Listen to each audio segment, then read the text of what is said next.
Hello, in this video I want to spend a little time reviewing surface area of rectangular prisms. So it has nothing to do with that particular lesson number, but instead the surface area of rectangular prisms. So we did this in class last week and it didn't go as well as I had hoped, so I went around and I thought about a different way that we could think about the surface area.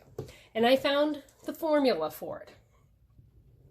And I want to show you some examples using that formula instead and see if that works better for you. We essentially did this formula, but instead of all the bits and pieces and parts, which I think only sort of seem to work and make sense for you guys, I thought, well, let's just do this straight with the formula. And maybe that will help make things go more smoothly for you. So the surface area of a rectangular prism, so we're talking about what's the area of all the sides of this figure over here, is found with this formula. SA stands for surface area. Our book sometimes uses just a capital S. It's 2 times the length times the width, plus 2 times the length times the height, plus 2 times the width times the height. Because each side with those dimensions appears twice. So one thing we can do then is to label everything or make note of everything and use that formula. Just plug it in. So if we look at our picture here, let's decide. We're going to call the 1.5 foot side the length, the 1.2 foot side the width, the 1.6 foot side the height. So you can either label it on a picture or write it down. Length, width, height. Now let's plug it into the formula. I'm going to write the different formula letters above it so you can see how we're using the formula as we go. So 1.5, that was our length times width. 2 times length times width, plus 2 times length times height, plus 2 times width times height. And remember, in order of operations, then we multiply first, then add. So we'll go through and we'll multiply. 2 times 1.5 times 1.2 is 3.6. 2 times 1.5 times 1.6 is 4.8. And 2 times 1.2 times 1.6 is 3.82. Add them all up, and we have 12.22 feet squared. Remember, surface area, your units are squared. It's like regular area. It's a surface area is just a bunch of two-dimensional areas put together. Okay, so let's do a couple more examples. Now, because these sometimes take a little bit of space, I'm going to slide this up so we can see our figures. We could label things if we need to, but then I'm going to write it out on paper. So we have plenty, whoops, sorry about that. There we go. So we have plenty of space to work, I hope. All right, let's look and let's do this one right here. So we have 1 centimeter, or 1.8 centimeters, 1 centimeter, and 3.2. So let's decide what's going to be what. We could say that this 1.8 is the length, the height is 1, and the width is 3.2.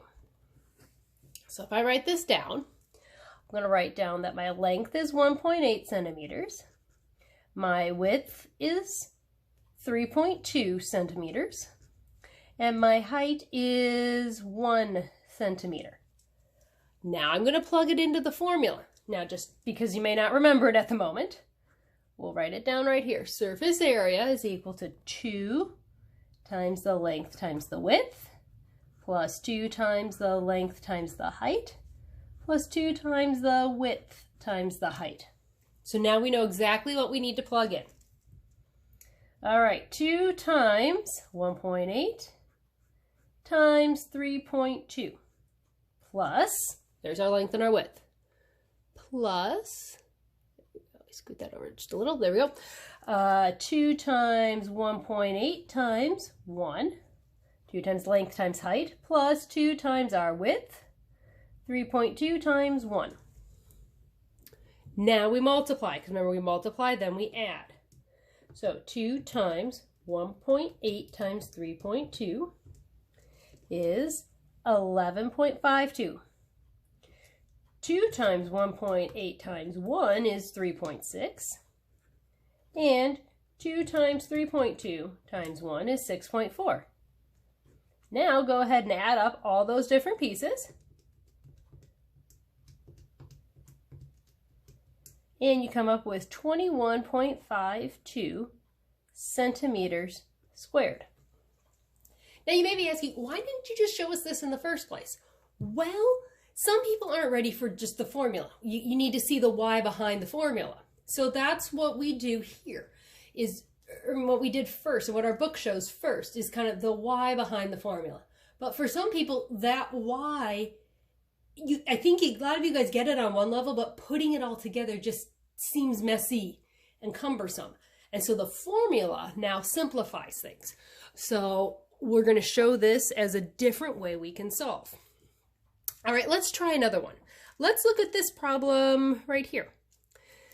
So we got 36 inches, 12.5 inches, and 20 inches.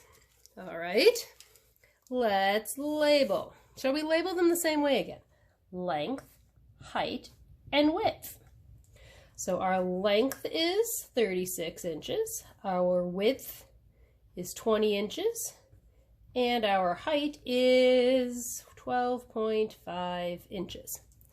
Now we're going to plug it into our formula.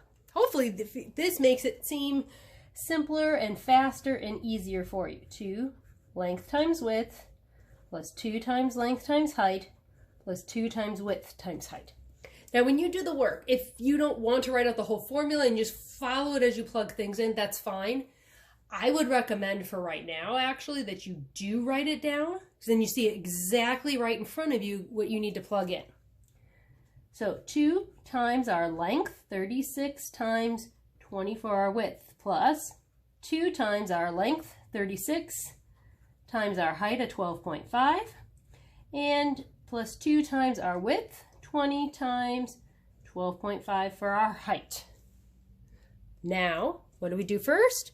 That's right, we multiply. Then we'll add each piece.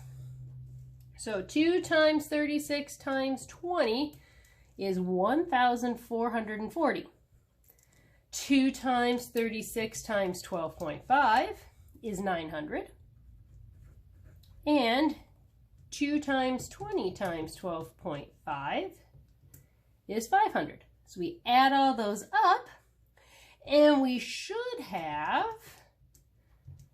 2,840 inches squared. All right, so hopefully this helps clear things up for surface area of rectangular prisms. If the first way made sense to you that we did last week, great. If this makes more sense with this formula, use this formula, okay? Happy practicing.